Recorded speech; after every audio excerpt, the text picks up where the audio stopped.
Thank you, Mr. Chair, and the esteemed members of the committee. My name is Tony Hwang. I'm a state senator from the 28th District, but I will give up the remainder of my time to former Congressman Bob Steele addressing the casino bill. Through you. Thank you. Welcome, Mr. Steele. Thank you very much. Good to see Chairman, you. Nice to see you again. Chairman Larson and Chairman Dargan and the members of the committee, we appreciate the opportunity to testify on SB 1090, a bill to permit the tribal owners of Foxwoods and Mohegan Sun to establish and operate up to 3 satellite casinos in the state. According to supporters, the purpose of the proposed convenience casinos is to shore up Connecticut's casino industry by keeping state gamblers from traveling to casinos in Massachusetts and New York, and as a result, slow the decline in Connecticut casino jobs and in casino revenue coming to the state.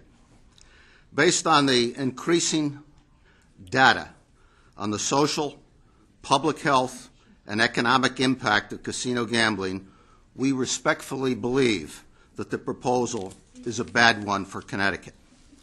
First, it's a bad economic bet.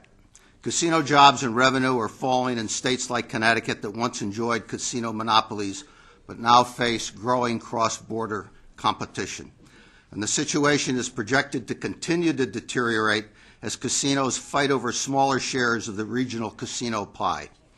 Opening additional casinos in Connecticut would presumably result in a temporary uptick in jobs and revenue. But why Connecticut would want to double down on a rapidly declining state industry is difficult to understand when we have so many other pressing economic needs and opportunities.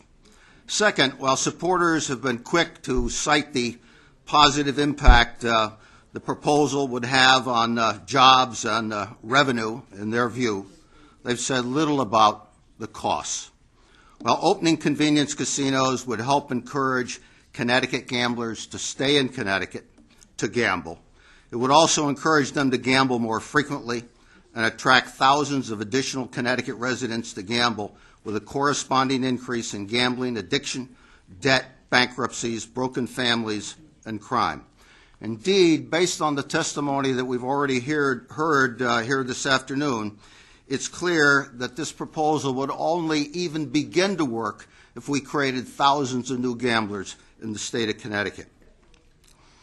Research, it should be noted, shows that living within 10 miles of a casino more than doubles the chance of developing a gambling addiction. Moreover, we're learning more and more about the downside of our current casinos. For starters, they've created a pervasive gambling culture in southeastern Connecticut. They've produced chiefly low-wage jobs, and they were followed by a steep increase in the number of Connecticut residents seeking treatment for gambling addiction.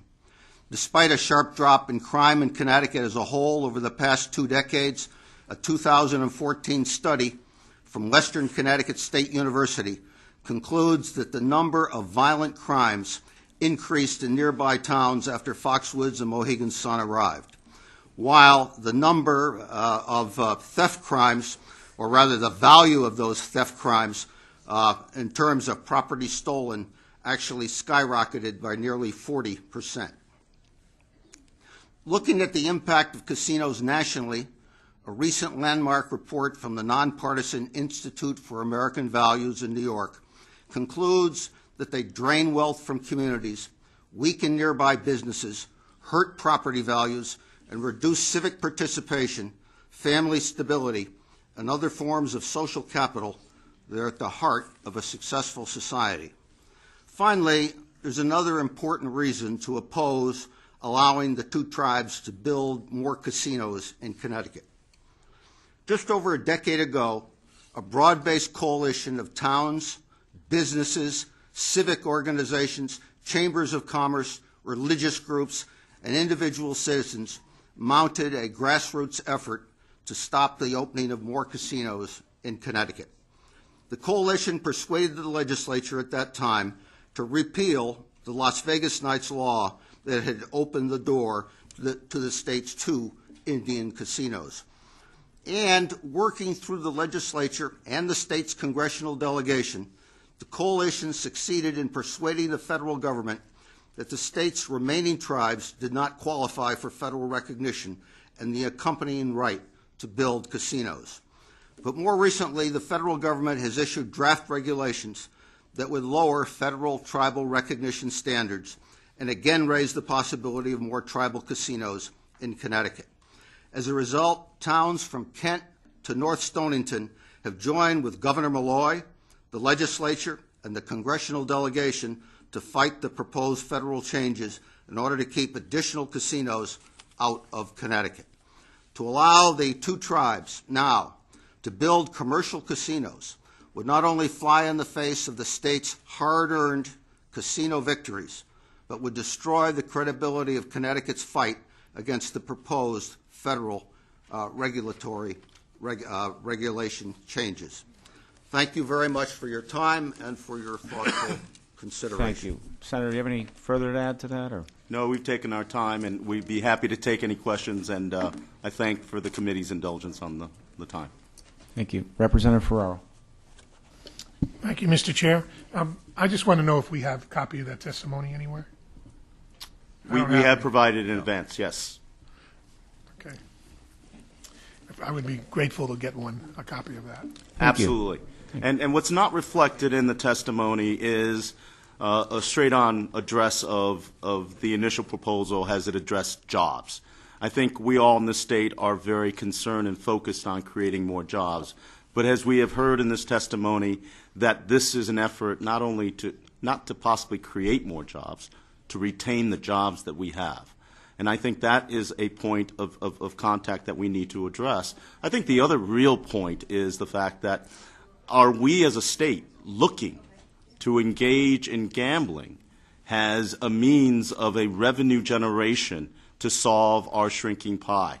I think one of the biggest questions that we need to address when we address gambling is the fact that people need to recognize that gambling addiction is a disease.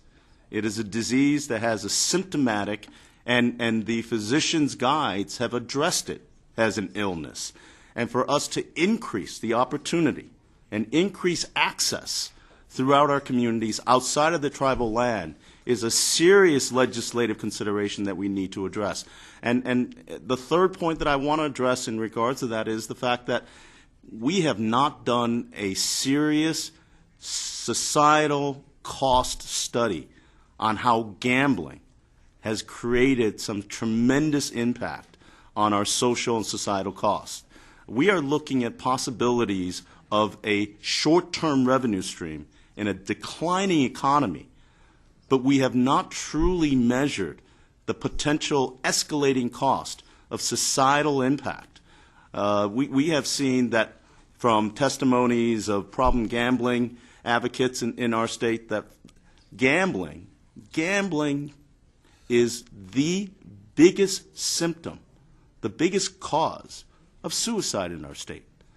We need to address these societal issues before we can look at a short-term financial solution that may be a mirage.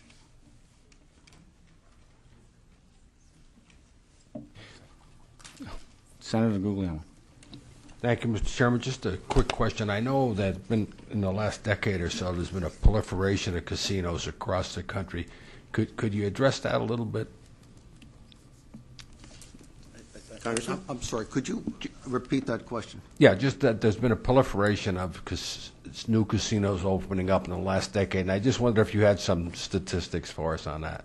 Yes, I do. As a matter of fact, I brought with me the new landmark study that I referred to from the Institute for American Values, and I'd be happy to give you a copy of that, which provides an in-depth answer to your question. Okay, I'd appreciate that. Thank you. And to follow up on that, Senator, I think your point is taken because in listening to the past testimonies, there are real concern about potential growth in casinos being built in our bordering states, and the concern that if we don't build it, that money will leave our state. But I think people need to understand and take a look that those potential casinos are looking at a declining economic model of a business, and that potentially in 3 to 5 years, those casinos could experience the same downward trends that our casino experiences. And again, I don't think they also have addressed the societal cost. One only needs to look at the potential perils of casinos being thought as a panacea, but to only see Atlantic City and the faltering social infrastructure of those municipalities, the possibility of Detroit that allowed casinos to grow and be built in their communities. It was not a solution. I think when we look at a state with a reputation in Connecticut as being an innovative manufacturing magnet in the past, that we could produce jobs and grow our business economy, supporting biosciences, custom manufacturing, and even our arts and culture. Those are tangible industries that we have a proven track record in this state of growing value, adding to the quality of life in our communities, and a sustainable value-added growth. We are potentially short-sighted in looking at an industry that may promise the riches of revenue flow, but may potentially be a significant societal cost. I think when you talk about those states, what happens in those states 2 or 3 years later when they have fallen on the downside, like Atlantic City? Who picks up the pieces? Are we really in a race to get to the bottom of the barrel?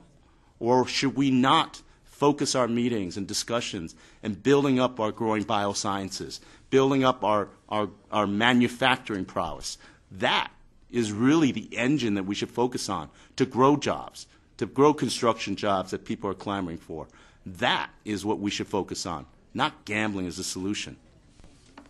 Thank you. I just have one I don't want to debate this with you, but it's clear that between the Connecticut Lottery and the revenue arrived out of 20 years of casino gambling in the state of Connecticut and tourism and jobs, my calculation is there's some almost $800 million and close to 15,000 jobs. How would we replace that? Thank you, Senator. I want to wish you a happy St. Patrick's Day. Thank you. But no, I think your point is very valid on those jobs. But I think, as Congressman Steele have said and lived in those communities and have seen, that those are jobs that are at a scale that are not truly they're important jobs. They're life-sustaining opportunities. But those are not jobs that we are looking to grow our state, to create a revenue pie, to create an industry. And as you've seen over a period of time, there has been a dramatic decline in those employment opportunities. And truly what we're looking to do right now in adding these casinos is to just maintain. So I believe and I agree with you that it's been a tremendous jolt in the arm. But I truly believe that in this day and age, it's unsustainable.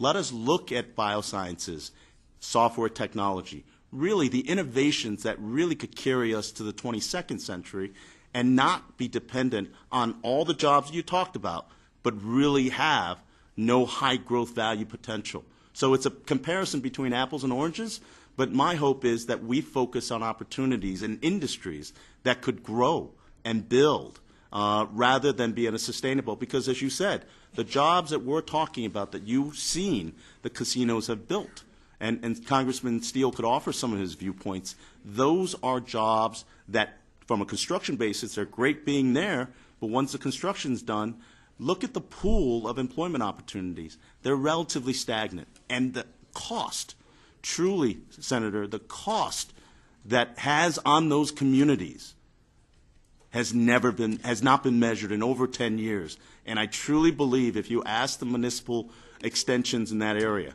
the need of societal costs are incredibly high. And Congressman Steele can offer some of the employment. No. Senator, if I just may add, I don't think anybody's talking about abolishing casinos in Connecticut. The issue is whether or not we are now going to plow new resources into increasing them. And as far as your question, which obviously deserves long debate and will require it in the future, I would say that the governor's proposal on the proposal from a number of members of the legislature simply to rebuild the crumbling infrastructure of this state could provide thousands and thousands and thousands of jobs for years to come. Thank you. Representative Dargan. Thank you very much. I like that last remark, Congressman Stale, about our infrastructure, but when it comes to the point of actually funding it, we never actually fund it because there's only two ways to do it: increase revenue or increase taxes. So let's get on to the issue of gaming in our state. And whether you're for it or against it, I don't think it's a fair assessment for DECD or a state agency to actually do a growth assessment on every particular business within our state. 2 years ago, we had the same debate when we had the gun issue. And some of the people that are having this debate and discussing it were concerned about putting more restrictions on gun owners and manufacturers in the state, that we were going to lose jobs, and some of the manufacturers were going to leave. Now, my point of view is I don't really care what type of business that it is, as long as it meets the standards of the state of Connecticut and it's viable and produces jobs and revenue and taxes to the state. We as a legislature should at least look at that. Whether you like whatever the dynamics of that business model is or what type of business that it is, we as a legislature should not make that decision. Gaming, no. More gun manufacturing, yes. Less lottery. More investment to the top 5. So we could agree, as Senator Larson said, we could probably be here all day having that discussion.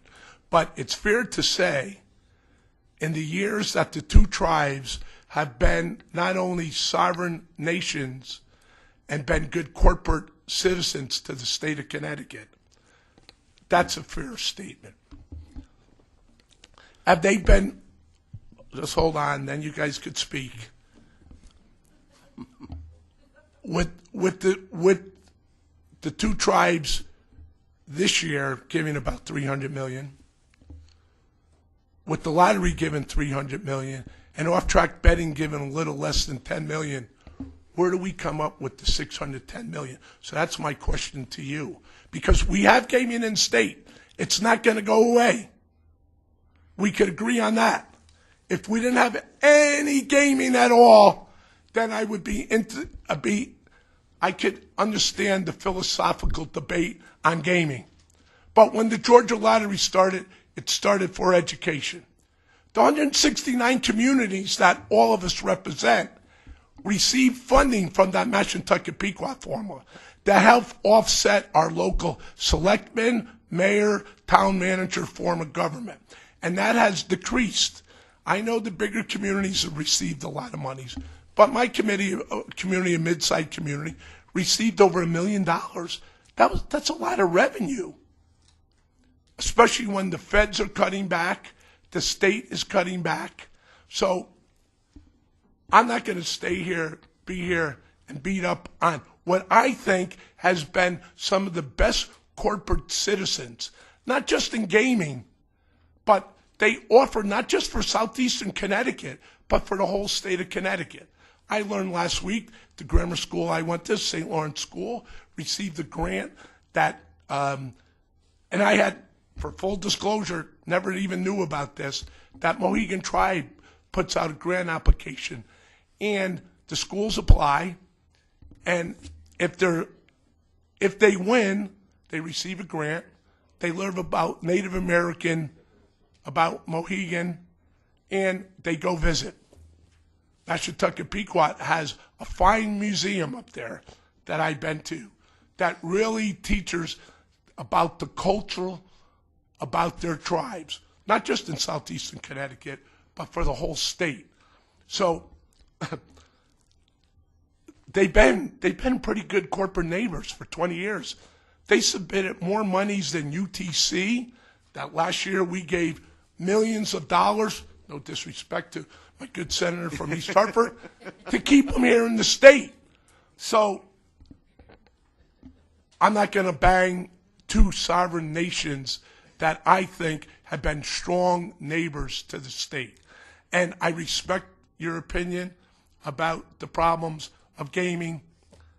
And listen, if they build a casino in West Springfield, we're going to have people in this quarter going up there, and maybe we won't even know about those issues, about problem gambling.